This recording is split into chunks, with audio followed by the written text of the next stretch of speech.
বলেছে আশরাফুল মাখলুকাত, সৃষ্টির সেরা জীব, সেই সেরা জীবকে যখন আমরা কুকুর শিকারের ডাক শিখাচ্ছি, তার মানে আমরা পারিবারিক ভাবে কতটা লো লেভেলের হয়ে গেছি।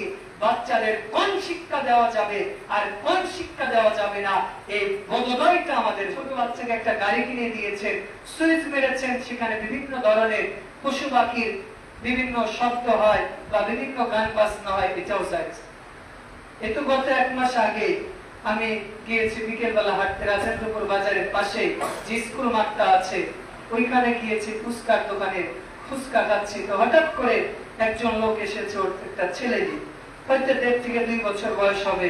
তো বাচ্চাটাকে দেখেন, বলছে সম্ভবত নেসলে কোম্পানিতে চাকরি করে, তার পোশাকটা দেখে যতটুকু বুঝলাম। তো ছেলেটাকে বলছে যে আব্বু একটু কুকুরের মতো ডাক দাও তো, আব্বু একটু বিড়ালের মতো ডাক দাও তো, বলে না।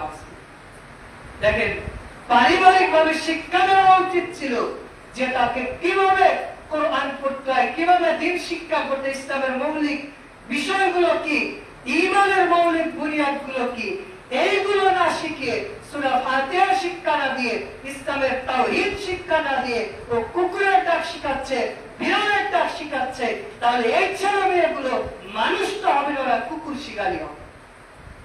আল্লাহ যেখানে মানুষকে বলেছে আশরাফুল মাখলুকাত, সৃষ্টির সেরা জীব, সেই সেরা জীবকে যখন আমরা কুকুর শিকারের ডাক শিখাচ্ছি, তার মানে আমরা পারিবারিক ভাবে কতটা লো লেভেলের হয়ে গেছি।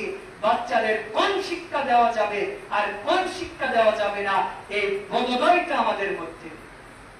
এই সন্তানগুলো এক সময় যখন বড় হবে তখন পিতামাতাকে মূল্যায়ন করবে।